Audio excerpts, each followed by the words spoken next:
This podcast is sponsored by nobody. Hey dudes, welcome to Splat from the Past, the only 80s themed horror sci-fi show where things can get totally radical. Now today I will be talking to Joyce Paustian. Joyce was a photographer for many, many years in professional wrestling with the AWA, and she has written and self-published a book called My Ringside Seat to the AWA. I had heard her on another show and thought, she'd be an interesting person to talk to, about professional wrestling going back to the 70s and so forth, and, talk about all the wrestlers that she got to meet, become friends with, rub shoulders with, and so forth. So I'm having her on today, and it's going to be a great conversation. And I cannot wait. Yeah, I'd like to see, she knew, God, all the greats, Roddy Piper, Jake the Snake Roberts, of course, Hulk Hogan, and so forth. And yeah, it's going to be a great conversation. A great way to end spring April on a high note. It's been an interesting month. Tomorrow I get to kick off May, and I can't wait because you all know how steamy May gets on here. It's going to have a twist though, and I'll explain it more tomorrow. So yeah, here is my interview with Joyce Paustian.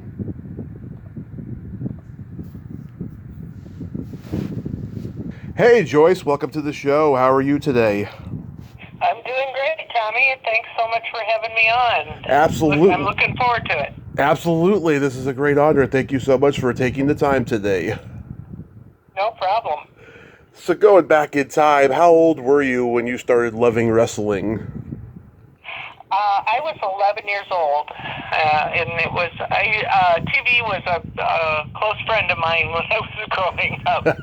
I loved all the old 60s TV shows, and I wouldn't miss certain ones, and actually came around on wrestling kind of late in the game, and then found it by accident one time when I was flipping channels. So it was a very happy accident, though. Yeah, absolutely. Who were your guys growing up? I was watching the AWA from the Midwest, and the first ones I saw were Mad Dog and Butcher Vachon. Mm-hmm. And I remember Man Mountain Mike. I remember Paul Diamond, the original Paul Diamond, and Ray Stevens eventually came along. Some of the West Coast people might remember him very well. I loved Nick Bockwinkel when he came in. Vern Gagne, of course, and the Crusher were some of the big heroes out here. But I just liked them all, and the minute I saw it, I just knew it was something I was going to follow, and I started keeping track of all the results and all the names, and I really butchered some of the names as I was writing them down, but it was cool, and I didn't know anything about it, but I knew I wanted to learn all about it. Yeah, Pepper Gomez, was he still doing? Yeah, he was in there. Red Bastien, Billy Red Lions as well, yeah. Yeah, he was big when my dad was growing up. Was Tor Johnson still wrestling when you were a kid? No, he wasn't. I must have just missed out on him. I missed out on Harley Race being here, and Larry Hennig was still around, but he was no longer teaming with Harley Race, and some of the guys from the mid '60s I kind of missed out on, but at least the first time around. But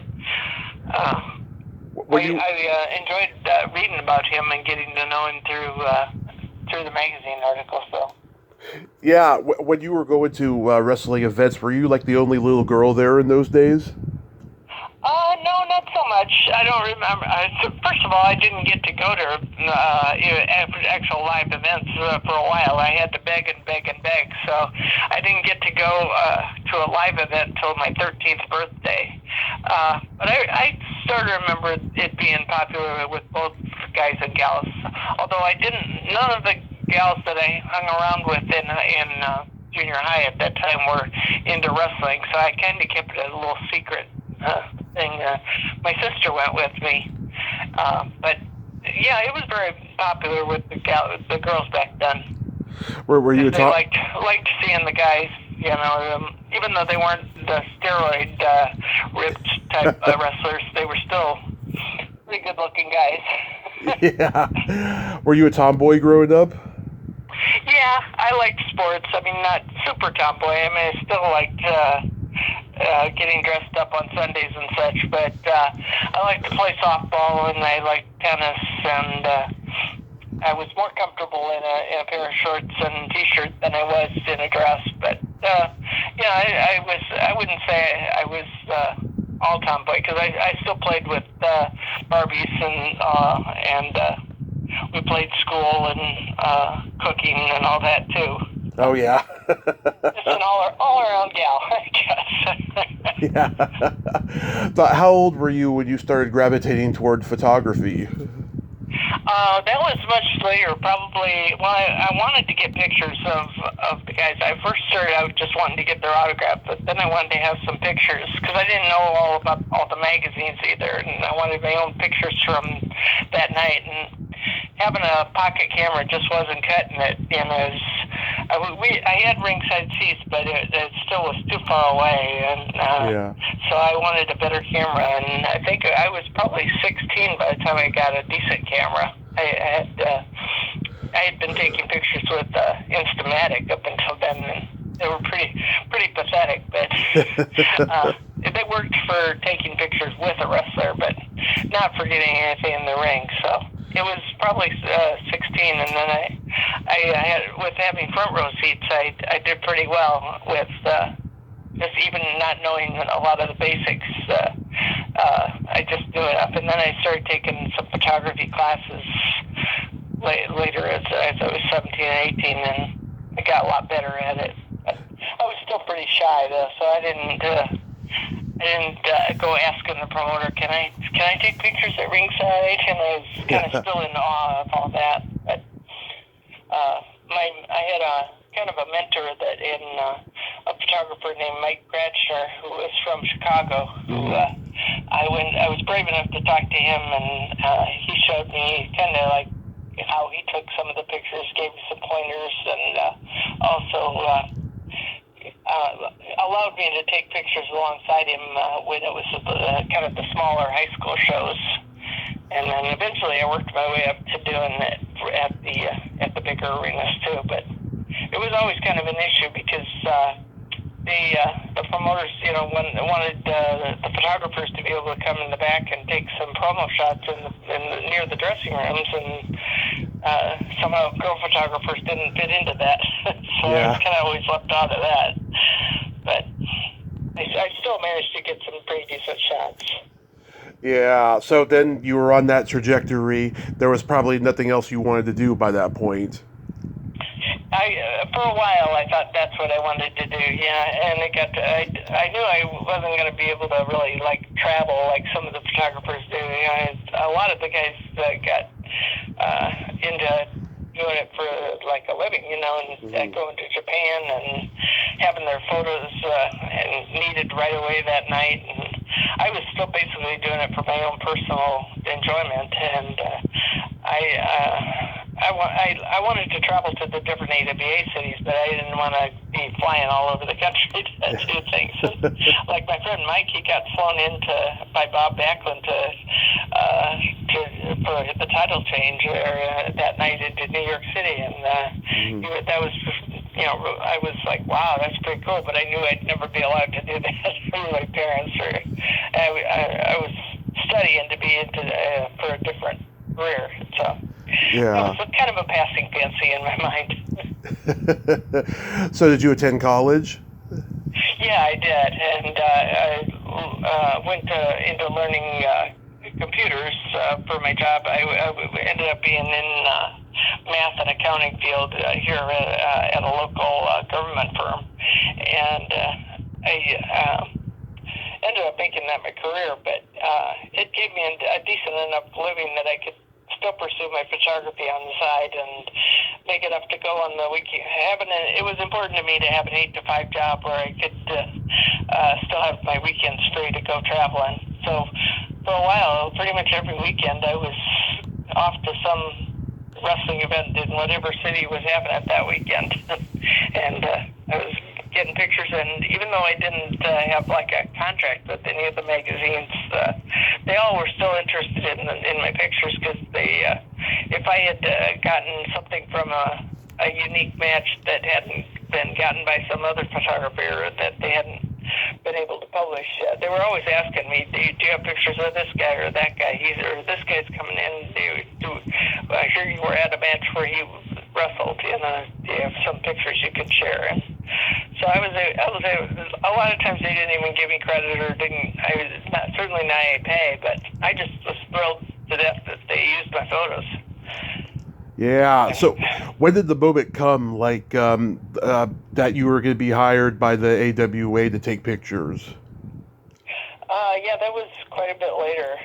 Not until, things went really big time, like more like along 84, 85, when things were really getting bigger, and then I was allowed to have like kind of backstage access to get some entrance shots, and Vern Gagne had a newspaper along at the time that he was putting out. It had replaced some of the wrestling magazines, like Vern's Pro Wrestling Report, and I kind of got to give a lot of input to that. And as they were writing stories, they'd tell me who they needed photos of, and I'd just provide them. So it was just kind of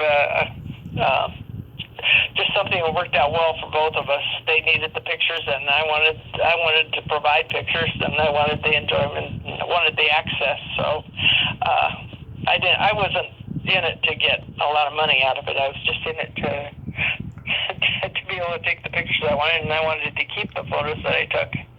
A lot of the other photographers had to mail their film right off to the magazine, and they never saw them again. Yeah.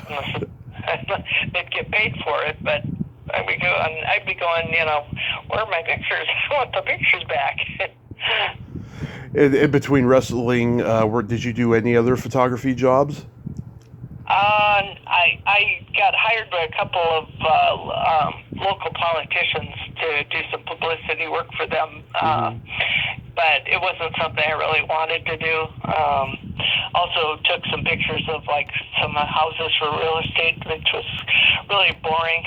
I did a lot of just hobby photography, where I would try to shoot pictures for an interim for like our local fair and some of the just different events around the city. And I did some for my job, where we would give them we gave like a book of local photos to some of the visiting dignitaries sometimes, and they would ask me to provide some. But it was something I just did on the side. Wrestling was my main focus. Yeah, I didn't want anything to interfere with that. Yeah. So yeah, you got access to the green room and stuff. You'd have to have a strong tolerance for body odor being around those guys. well, it depended on who it was. Some of them were pretty clean cut, but there were your older guys, or maybe the more gruff guys that had been around, and especially I didn't have much of a tolerance for cigarette smoke, and they were still allowing cigarette smoking everywhere in the arenas back then. So, oh God! So I couldn't wait to get out of there some of the time, but it was fun. I always I think it worked to my advantage a little bit to be a female, in that when they were tired of taking photos, they always were willing to pose for a few more if they saw a female in there. So it worked to my advantage a little bit. Yeah. Oh, that's awesome. Yeah. So you didn't get to do any traveling while you were doing this?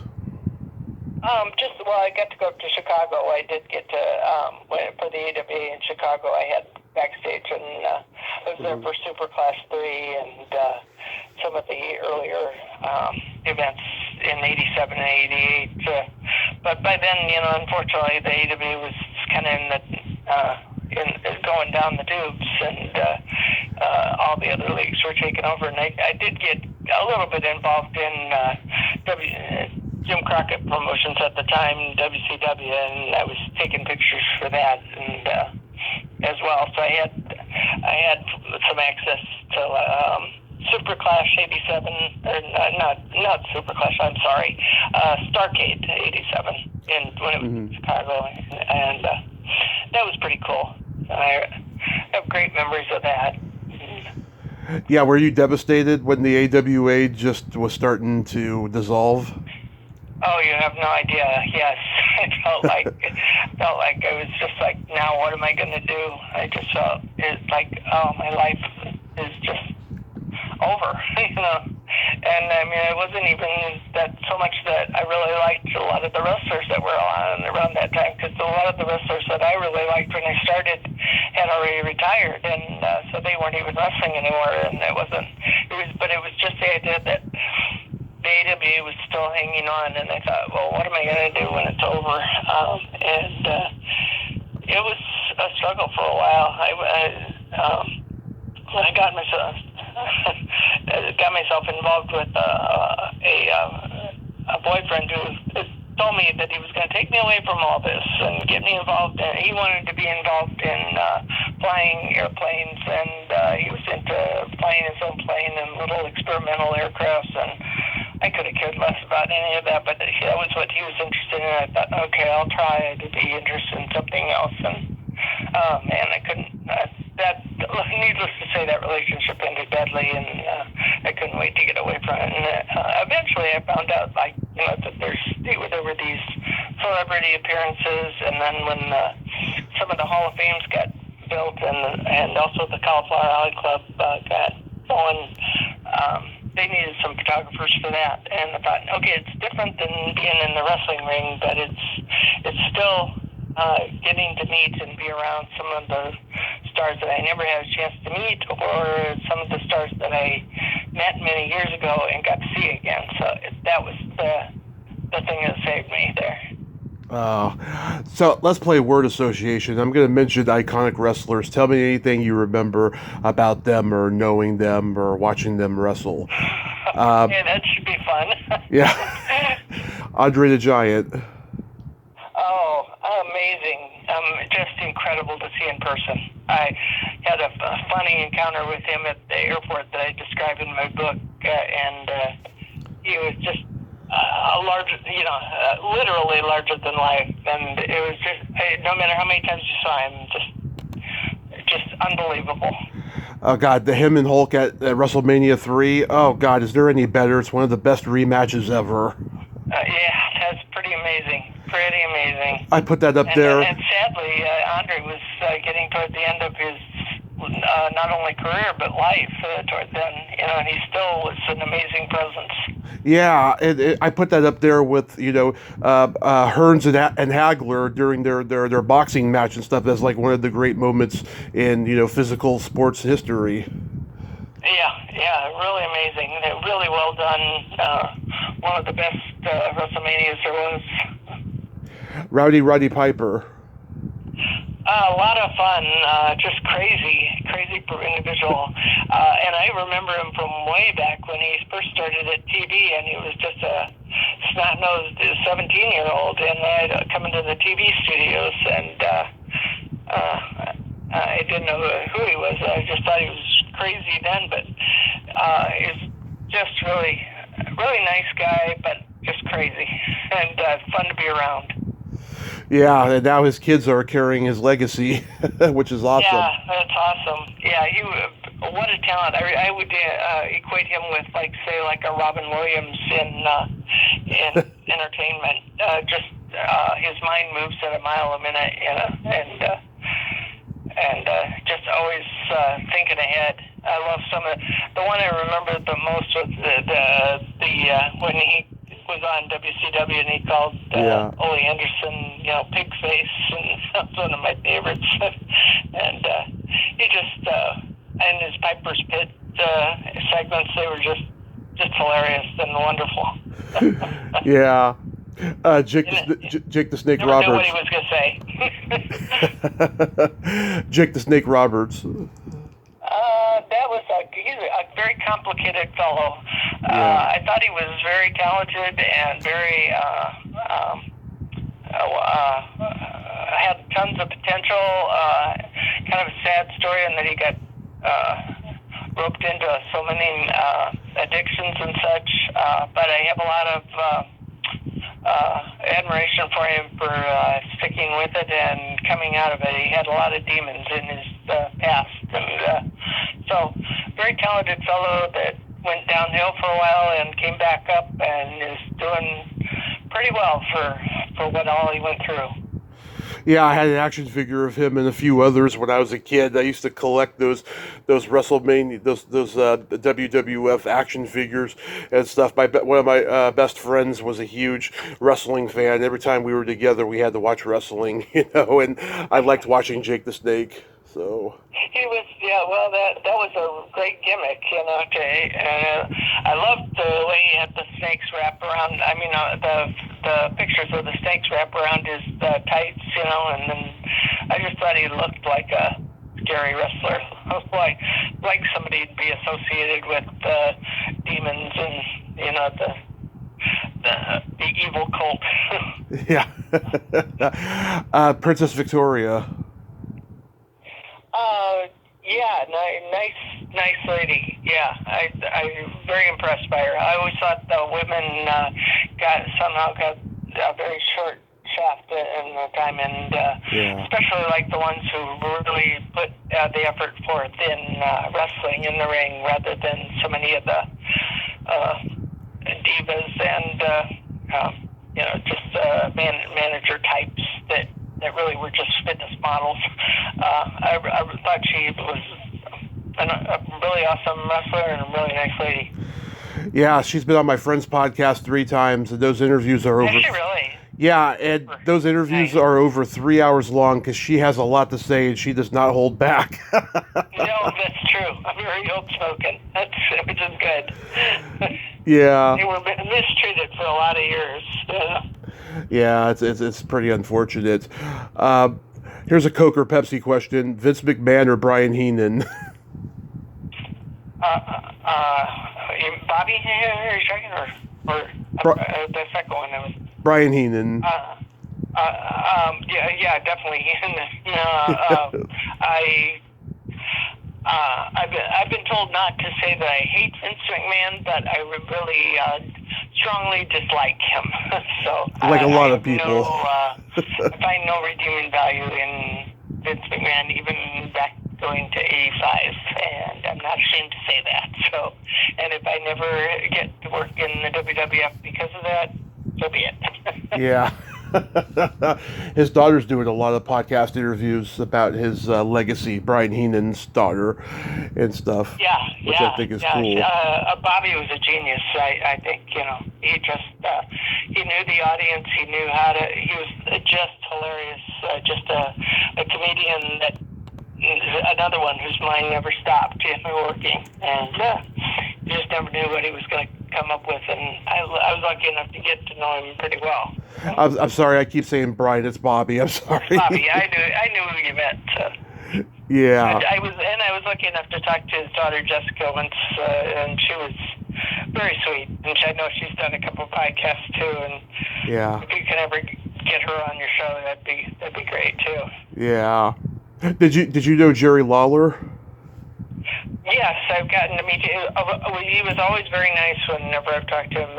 Super nice about posing for photos, and just what a great ring presence. And I ended up telling him about used to love the comic that he drew in some of the wrestling magazines, the Patriot. I don't know if you ever encountered any of that, but his drawing ability is just phenomenal.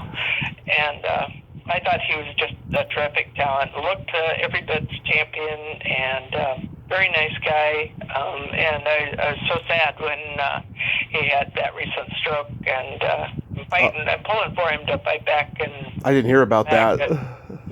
Yeah, he had, unfortunately, a couple of years, I think it's been like about a little over a year now. He had a pretty serious stroke, and they got to him right away, but I guess unfortunately his right hand, where he signs autographs and was doing a lot of his drawing, was pretty damaged. So he's going to be doing a couple of final appearances, but he'll sad that I won't get to see him again. But so many people will always remember him for the Andy Kaufman feud. Oh yeah, that was a classic. Yeah. Yeah. I fully bought into that at the time. You know, kayfabe was still a big thing in force. So when I was going through most of this, and I mean, I knew most of the things were predetermined, but I did not know that was. I fully bought into it. It's how good they were. Yeah, and he's still keeping the myth alive that it was real, you know, because that's what I'm sure Bob Zmuda tells him to. And because he didn't really die, too. He said he's just going to go away for a while, and he'll come back when... Yeah, because Bob Zmuda is still making appearances as Tony Clifton and still keeping the myth that Tony Clifton is a real guy, and he's still alive. Right. Yeah, he was very much a comic genius, too.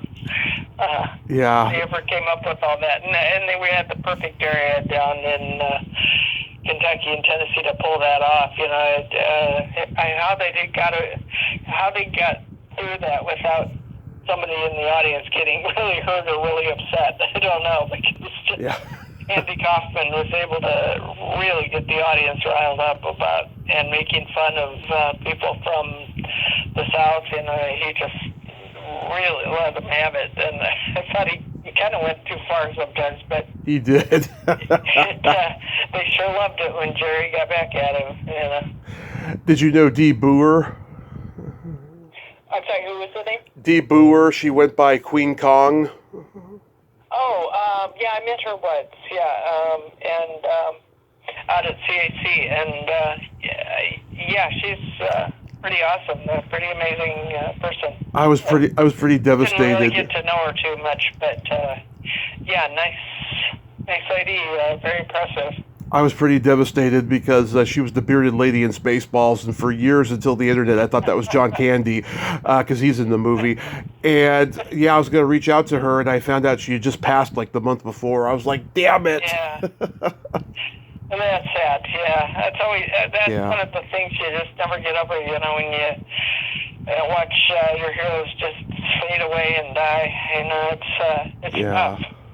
Tough because, you know, when you watch them on screen, they're still very much alive, and they're still young and vibrant, and it's that was hard going to CAC a lot and seeing the reality of what they looked like after a career of wrestling. It's pretty, you know, all the stuff about where they say, well, wrestlers don't really get hurt. They sure do, you know, and they're paid for it with their bodies. And she was a regular on Matt Cimber's original Glow series. Did you watch that? Not so much. I watched a little bit of it, but it was I was kind of going through a period of withdrawal during that time, so I didn't catch so much of it. And, well, I did get to interview him last summer, and he's starting to deteriorate, sadly. But yeah, I mean, he says that, you know, he gets asked about that series more than anything he's ever done because he did all those exploitation movies in the 70s. But and he was married to Jane Mansfield. He does get asked about Jane a lot, but like he says, Glow, he gets asked about the most of anything. Really? Wow. Yeah. Yeah. It's funny how wrestling seems to dominate everything. Yeah. Pretty amazing. Yeah. I know it was very popular during that time and had a lot of viewers, but no, I didn't. I caught a few episodes of it, but I didn't make it a promise that I would go see it all the time. But like, you'd see the newer one on Netflix. Again, I watched a little bit of it, but okay. Some of my interest in some of the newer products has kind of diminished. So I get it. Again, that was kind of my thinking in going back and writing the book. I thought there'd still be a lot of interest in the nostalgia of, you know, what it was a few decades ago, and that was kind of my fulfilling thing, is just going back and saying, well, this is what. I'm not saying one is better than the other, you know, because whatever you grow up with, you think that's the be all end all, but for me, that was the greatest, and nothing was ever going to touch that. And I thought there's probably a lot of people around here that, in this area at least, that feel that same way. And I've been able to capture a lot of that by portraying it that way. That here's your chance to see some never before seen photos of wrestlers that you might have grown up watching, and just capture that nostalgia. Yeah. Did you go to a lot of the WrestleManias? No, I watched a lot of them on TV, but I didn't make the effort to travel to the various cities. And I watched them on paper. Before it was on TV, I would watch them on pay-per-view. So I did go to the arenas when they were showing it there. But even when they had it in Chicago, I didn't go directly to that one. And the WrestleMania 2, where they had it in 3 different locations. But I still kept up with it. But yeah, people still by say that time it has become more of a spectacle than I really liked. Oh, absolutely. I mean, what do you think about wrestling today? Because it seems like, and I talked to Al Burke about this, it's become too corporate, too advertiser-based, not to mention the egos are getting bigger with the ridiculous salaries. Are you just disgusted by it? Yeah, I sort of understand it because almost all sports has become that way, but I think they've forgotten the basics. I would definitely agree with that it's gone way off from what it used to be. And, the thing is, I understand that if you're going to spend your hard-earned dollars on something, you can do it and make it once a year or something, but the great thing was they used to not charge enough so that you could afford to go to the matches like once a month, or even more often in some cases. Some of these promotions ran weekly, and it just was more personal that way to me, rather than just saving all your bucks for a $500 ticket once a year or something. And I'm probably not even in the right ballpark for that. And then there's just how much the merchandise costs. And a kid today that would get into wrestling I wouldn't blame the parent for saying we're not paying to take you to that. And the Super Bowl is the same way, and the World Series is the same way. Everything's gotten priced way out of control, and I think that takes away a lot of the fun of it.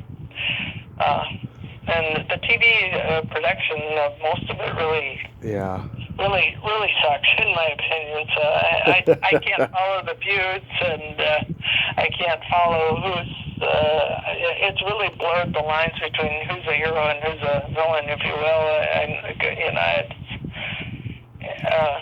it's not clear, and I think that's a lot of what people want, and that's why I think a lot of people still prefer some of the independent promotions over some of the big blitz of these promotions. I keep up with it barely enough to know who the stars are and what's going on, and but I would never, if it was something I would just turn on today, I would never follow it like I did when I was a kid.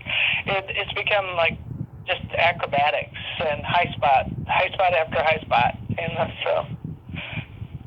Yeah, in 1985, New World Pictures made 2 wrestling movies. One was called Grunt, a wrestling movie, and one was more of a documentary. It was called I Like to Hurt People. And I was curious, did you ever see any of those? I believe I have both of those, believe it or not, on VHS tape. I still have I was buying everything back then. I watched them each of them once. And it was very interesting. I also thought the movie that they did, I don't know what year it was, but the one that they did called The Wrestler, not the original one that Bergagni did, but the one later that they with did. Mickey Rourke? I thought that was well done, and I thought it portrayed very well what some of the wrestlers go through in their careers and working their way up, and just some of the injuries they go through. That's a good one, yeah. Grunt is on YouTube. I interviewed the director Alan Holzman and his wife Susan Justin, who composed the music for it and stuff. And yeah, I mean they had Jack Wildman Armstrong in there and Danny Spivey, and then I like to hear people has Andre and Abdul the Butcher and Ox Baker, people like that. Yeah. I thought they both were pretty well done for the time. So I was watching any and all wrestling at the time. There's another one out there called the Wrestling Queen. It was about Vivian Vachon. Had a lot of the wrestlers in there. Okay. And I thought that was well done. If you ever get a chance to watch that. I'll check that one out, yeah. So this book, My Ringside Seat to the AWA, was this a pandemic project? That's how it got started, yeah. I thought, well, if I can't really go out and do a whole lot of things that I'm used to doing, going on trips or going to even out to eat locally, I thought if I'm going to be spending a lot of time in my house, and I was retired by the time, then I might as well use that time to... I started out, I was just going to reorganize my photos, and then as I was looking through them, I thought, oh, that's a cool one. I forgot about that one. Oh, that's a cool one. I thought, and people have told me all along, like, well, you really should do something with these photos. And Jim Melby, who was working at the Wrestling News, was always going to help me put together a book. Well, unfortunately, he had some health issues, and he died before he could ever get deeply involved in that. And so I thought, okay, if I'm going to do this, I'm going to have to try to do it alone or find out how to do this. So I spent it was a long time in the process, probably 2.5 years putting it together, but that's kind of how long the pandemic lasted in total. So I would say it was a pandemic project, and then it became like kind of a real strong goal of mine. Okay, I've got enough time invested in this, I'm going to get it done. And even if I only sell one book, I'm gonna get it done, and just know the satisfaction of having it done. So, yeah. Well, luckily, sold way more than one book. That's awesome. That's so awesome. Pretty well. Did you try to sell it to an actual publisher before the self-publishing route happened? Vaguely. I mean, I looked into it a little bit. I looked into a lot of things. I looked into, and there were so many things that they were in the market for or not in the market for. And, basically just, no, we're not in the market for that right now. And you need to have some kind of corporate backing almost, or know somebody in the business to get that to happen. And even then, it takes a long time to go through it. And I thought, that's not really my goal. I just want to get it in the hands of fans that remember it. Actually, I had some of the wrestlers who I was telling that I was going to do, like Greg Gagne and Darren Barashki. My goal was to get it done before, as long as they were still alive. I thought, so many of the guys were dying off. I thought if I try to go the corporate route on this, it's never going to get done. Because I've heard from some people that have tried to do that, and they get rejected, and it's not a money-making project, no matter what. Yeah. Get this huge contract, and I don't know very many people that have, unless they're WWF associated, and I certainly wasn't going to go that route. Anyway, I looked into, saw it through the bookstores and saw it on Amazon, and everybody wants a piece of the action on it, and so you end up not having control of it, and you end up not getting the money out of it that you ever thought you would. I just wanted to break even and, of course, get the pictures out there. So I have no regrets about the way I ended up doing it. Did you have enough? Didn't have any illusions that I was going to be some big best-selling author. Did you have enough pictures for like a sequel book? Probably could have done like a WCW book of pictures. Yeah, I have a lot of those, but I felt like there was already kind of enough of a market out there on that, so yeah.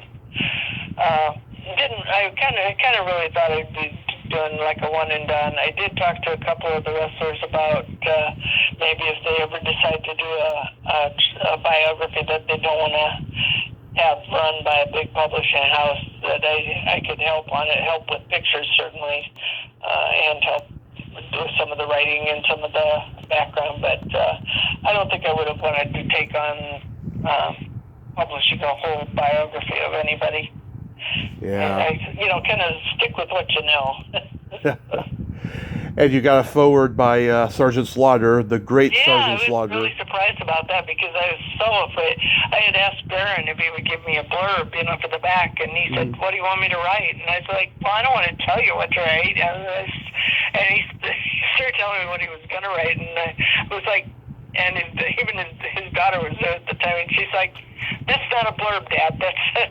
That's like a whole story." And what's a blurb? So she was trying to explain to him what a blurb was. And he said, "Okay, I'm going to have to work on this, and I'll write something up. I'll send it to you."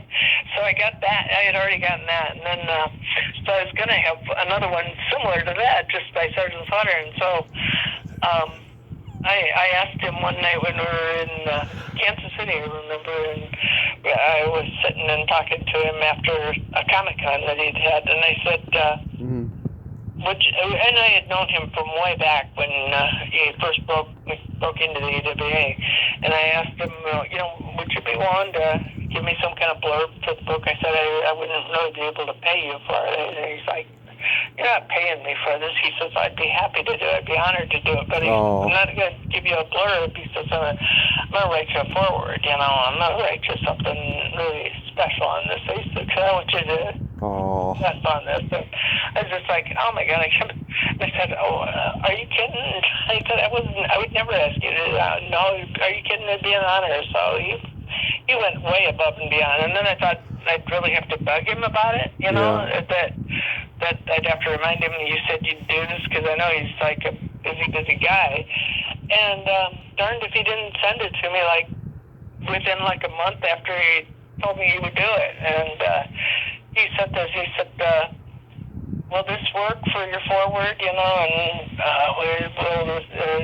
you think you can use this? And feel free to edit it or cut it back if you need to." I went on for quite a while about it, so he really did. I ran it by him, and he was happy with it. So, and he did a promo for when next time I saw him, he did a video promo for me to put on my website, and he's just been a super guy. One of my most cherished friends. Oh yeah, I grew up watching G.I. Joe and seeing him on there and stuff. So he's iconic in my world, I'll tell you. Yeah, he's super nice guy. If you ever get a chance to chat with him, and just really fan friendly, and takes his time with people that come up. He just says he doesn't need the money that he gets out of doing these Comic-Cons, but he just loves to spend time with his fans, and I think he really enjoys the fact that people still remember him and telling the stories about how they met him, or even when they come up and say, "I hated you," when he was with the Iron Sheik and such. So tell me about your wrestling memorabilia collection. Yeah, well, as you know, or maybe don't know, but when I first started watching wrestling in the late '60s and early '70s, there was hardly any kind of memorabilia out there. You couldn't get posters. You could barely get magazines. They were on the newsstand. You had to buy your programs, and there wasn't this. At least I was not aware of this vast trading network out there, and there wasn't any way to. Other than in the magazines to say, "I've got programs for sale," or "I've got this for sale," but I would buy what I could afford to buy, and then I would keep them. So I have a lot of programs and wrestling magazines from back then, and every time I would go to a show that had a poster in the window, I would ask if I could have a copy of the poster, and those have become quite valuable and quite cherished to me. Also have even though I was a grown lady by the time the action figures came out in '85, the kid in me told me, I would have been happy to have these around when I was a kid. They were never wrestling dolls. I had, Barbie and Ken, but I didn't have any wrestling figures to play with. So I went out and bought all of those, even though I didn't play with them. I bought them for the collection, and of course, they went on and on and on. First you had your LJN set, and then they had the Hasbro set, and then they came out with all different kinds of figures associated with different WrestleMania. They'd come out with, here's what they looked like at WrestleMania, here's what they look like at this event, So, and then you had your wrestling set. So there's endless amounts of those, but I had to concentrate on just the ones that were really valuable. But a lot of the stuff that I've been in, since eBay came out and since I became involved with some of the people that I trade with, I've been able to find some real old stuff on Vern Gagne that I really love, and some real old stuff on the Crusher that just various events, and same with Vern Bonarashki, old stuff. I really love the stuff from when they were first getting started. So, and you just make friends along the way, and you kind of trade back and forth with them. So. I have a very forgiving husband who has allowed me to take over our basement and put things up on the wall, and I really enjoy reliving the memories of all that. So. Yeah, I own a video store in my bedroom. I have many rare VHS movie tapes, DVDs, Blu-rays, classic movie posters, everything. I'm a true cinephile. Yeah, I can imagine. That would be something kind of tied in with that. I noticed you did a lot of horror and stuff too as well. Yeah, it started out as a horror sci-fi podcast, and then it evolved. I don't like a lot of stuff that's going on with the horror convention scene and stuff, and so I kind of distance myself from it after a while. Every once in a while, I go back to it, but I don't stay in it too long. I love the genre, but the people, it's another story. I mean, I'm sure you can relate with the wrestling thing, and they're starting to do Comic-Cons now. Changes, and usually not for the better. But one of the things that I was involved with, I had three favorite shows as a kid, and it was the original Batman TV series. Yes. And also Dark Shadows, yes. Which you probably are familiar with. Yep, I've had a couple people on from it. Yeah, I noticed that on your list. So I got to go to one of their conventions and got to meet some of the people. I have a lot of their collectibles too. So I think I had a real thing for heroes and villains as I was growing up. Evil versus good, and not good didn't always win, but it was always fun to. Some of the villains were always some of the most fun. Yeah, of course. Everyone loves the villains. So are you going to do like a book tour or something with the book and go make appearances? Yeah, mostly like if there's what I've found is the most successful is like if there's a wrestling convention around or some kind of wrestling event. It seems to work well if I can get a table or work a deal with the promoter to allow me to sell some books. And a lot of the ones that I've known have been willing to let me. And I had one at the Waterloo Hall of Fame event, and there's a St. Louis Fan Fest event coming up in May, and I'm going to have a table there where I'm selling my book, plus some of the lesser used collectibles that I've amassed over the years. There's some stuff that I'll never sell, but there's other stuff that I thought, I got to refocus this into more just AWA wrestlers. So I just and I don't do it to sell it, to make money as much as just to get it in the hands of people that will enjoy it. So that I'm hoping a lot of people will come out to those. I've done 3 or 4 shows so far, and it's been pretty successful. And just having my own website, I've had a lot of success just by mail order too. So, and being on podcasts like this has gotten me a lot of publicity. So I certainly thank you for being able to spread the word about it. Oh, of course, yeah. My friend I told you about earlier. Yeah, I'd love to connect you with him because he's just one of the biggest wrestling guys I know. And he's had so many great people on, not just Princess Victoria, but he's had a lot of other wrestlers. So some I never even heard of that are legendary, but I know obviously you do. So I think you and him would be a great talk. Yeah, I've been very blessed to have had several of the really good podcasts reach out to me and have me as a guest on the show. And it's funny how you just never know who's going to reach out to you. Sometimes I don't hear anything right away, and then several weeks later, somebody will say, "Hey, I just heard your show about on such and such podcast. I really enjoyed it." Yeah. When it's out there, you just never know who it's reaching and when. So, but it's been a great thing. I feel like it's been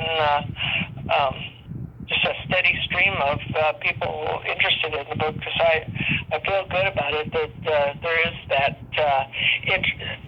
not just my book. I'm not just saying that, but that there's that interest in old school wrestling, and that makes me happy that there's still people that think that just like you and I do, that sometimes the older stuff is a lot better than what we're seeing today. Yeah. Real quick, we got to play my secret silly game. This is a series of silly slumber party questions. It's no win or lose. It's just pure fun.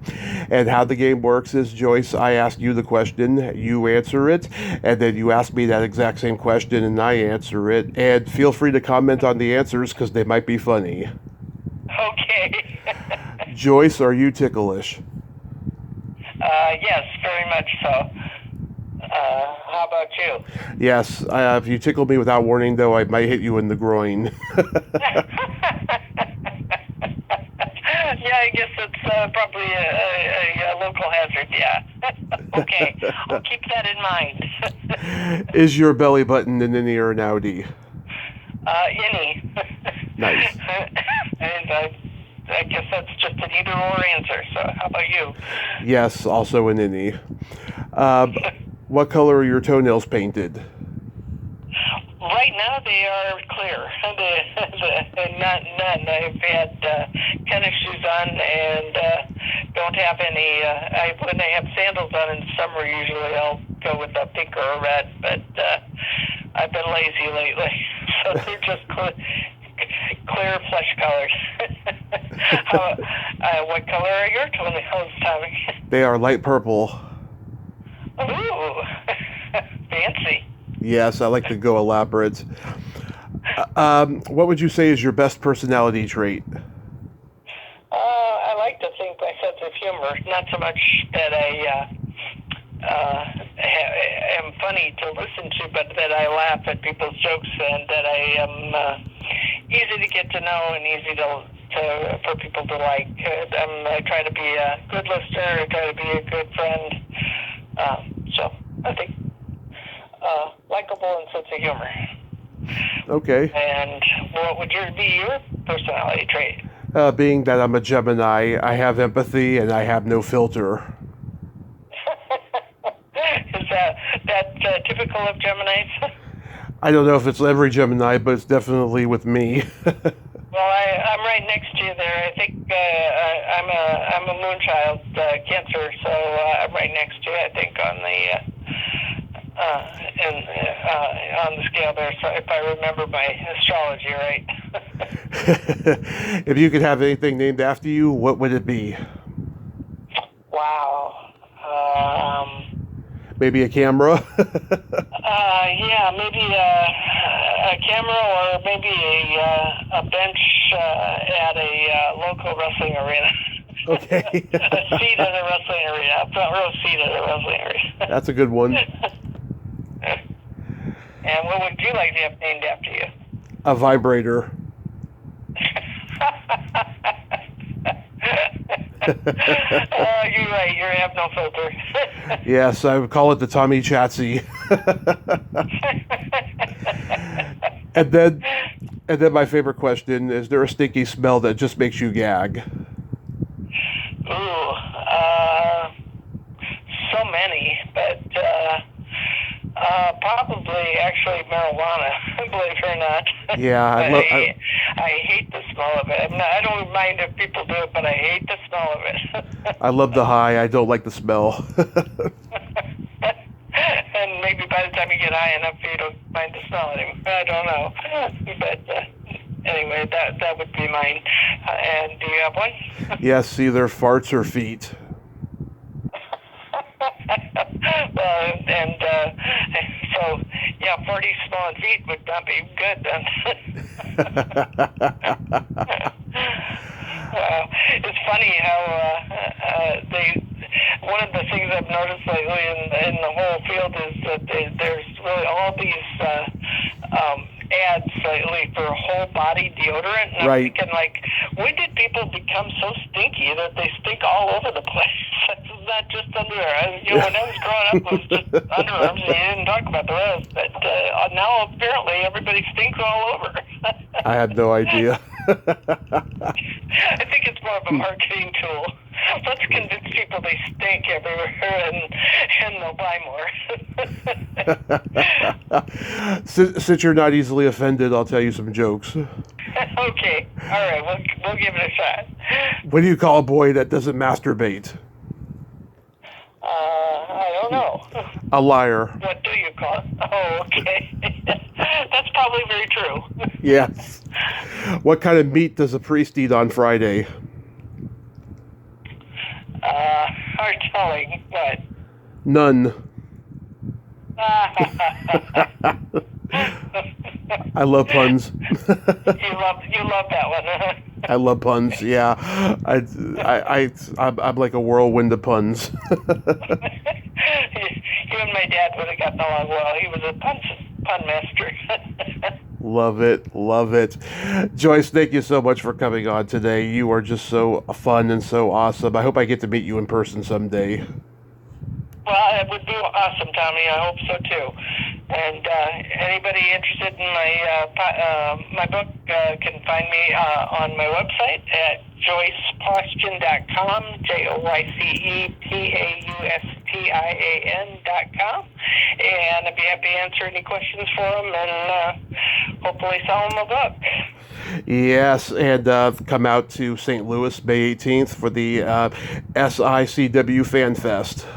It's not just to see me. It's going to be a fabulous lineup of 80s wrestlers. So, try not to miss it if you're in the area. Herb Simmons does a fabulous job of promoting, and I guarantee you'd have a good time there. I hope you have a blast, Joyce. Have a great day and be safe. Thank you, Tommy, and I wish you much success with your podcast and all your shows. You're doing a great thing with all of that. So. Stay well. That means a lot coming from you. Thank you, Joyce. Okay, Tommy. Thanks again for taking the time. Okay. Bye-bye for now. Bye-bye. Well, there you have it. Joyce Paustian. Ain't she a sweetheart? Oh, my God. What a great lady. Great sense of humor. I'm glad I could make her laugh there. Yep, go see her May 18th in St. Louis at the SICW Fan Fest and buy her book and have a great chat. Tell her Tommy sent you. Well, until next time, this is Tommy Throwback Kovac saying there's no shame in living in the past because the present sucks. Later, dudes.